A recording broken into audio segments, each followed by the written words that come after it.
And then there's our possessions. We talked about being in a materialistic society where we're constantly given advertisements to buy, buy, buy.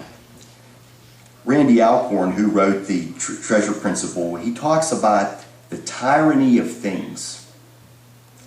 He says, every item we buy is one more thing to think about, talk about, clean, repair, rearrange, worry over, and replace when it goes bad. What's all this mean? These things distract us and preoccupy from devoting ourselves to God. I once read a statistic that said the average person spends 7 minutes on religious services in their lives, but they spend 2.5 hours each day watching TV. So we're distracted by the world. God does not have first place in our lives. There was a famous preacher by the name of Dr. Michael Guthrie who once said, we need to be careful because our everyday activities are the things that take us away from God, not some special circumstances. The Apostle John in his first letter has this to say, do not love the world or anything in the world. If anyone loves the world, the love of the Father is not in him. For everything in the world, the cravings of sinful man, the lust of his eyes, and the boasting of what he has and does, comes not from the Father, but from the world. The world and its desires pass away, but the man who does the will of God lives forever. So when you think about what John is saying, the cravings of sinful man, what we want, the lust of his eyes, what we see and desire, and the boasting of what we have, that's not of God, it's of the world. And it's so easy for all of us to get distracted. I know I do.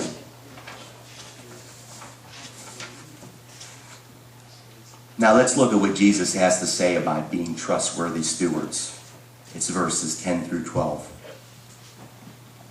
Whoever can be trusted with very little can also be trusted with much. And whoever is dishonest with very little will also be dishonest with much.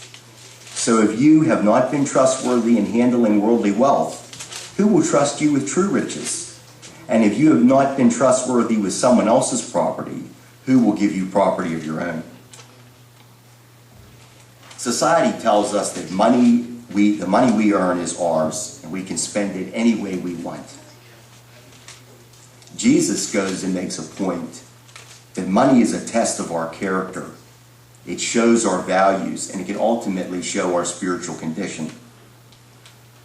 Why does he ask us to be trustworthy? Because God owns everything. That's the hardest thing that we have to learn. God owns everything in the world. He made the world, it's all his. What are we? We are stewards. Stewards are managers and supervisors of another's property. As stewards, Jesus commands us to be trustworthy. And we have to think about the best way to invest God's money and possessions. Randy Alcorn used the analogy, God owns the store, we just work here. He goes on to say that as we live in luxury and as we spend most of the money on ourselves, isn't there a point when as his stewards we can cross the line of reasonable expenses? Won't the owner call us to account for squandering money that isn't ours? Reminds me of the parable of the rich fool found in Luke 12. In that parable, Jesus talks about a man who saved all his goods, and he was prepared for the future, but he gave no thought to God or anyone else. Jesus said to him, "You fool, this very night your life will be demanded of you. Then who will get what you have prepared for yourself? This is how it will be with anyone who stores up things for himself, but is not rich towards God." Now let's look at the parable itself. And that's verses 1 to 9. Jesus told his disciples, There was a rich man whose manager was accused of wasting his possessions. So he called him in and asked him, "What is this I hear about you? Give an account of your management, because you cannot be manager any longer." The manager said to himself, "What shall I do now? My master is taking away my job. I'm not strong enough to dig, and I'm ashamed to beg. I know what I'll do so that when I lose my job here, people will welcome me into their houses." So he called in each one of his master's debtors. He asked the first, "How much do you owe my master?" 800 gallons of olive oil, he replied. The manager told him, "Take your bill, sit down quickly, and make it 400. Then he asked the second, "How much do you owe?" 1,000 bushels of wheat, he replied. He told him, "Take your bill and make it 800. The master commended the dishonest manager because he had acted shrewdly. For the people of this world are more shrewd in dealing with their own kind than the people of the light. I tell you, use worldly wealth to gain friends for yourself, so that when it is gone, you will be welcomed into eternal dwellings." So what does this parable mean?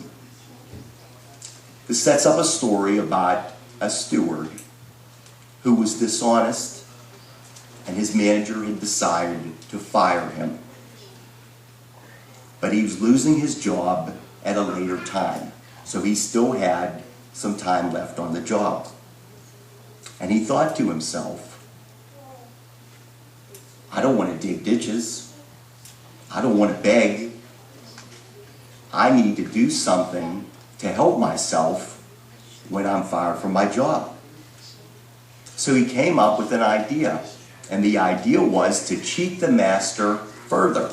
He lowered the rental payments that were owed to the master, and by doing that, the debtors would feel kindly towards him and would take him in after he lost his job.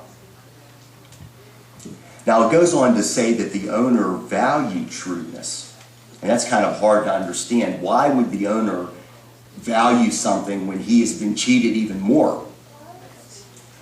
Well, it implies that the owner himself was a shrewd man, and he could recognize that and appreciate that, even if it did hinder him. I think about an example from sports. Let's use soccer as an example.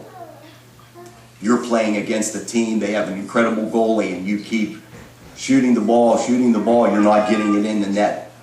You lose the game. You're mad. You're definitely mad that you lost.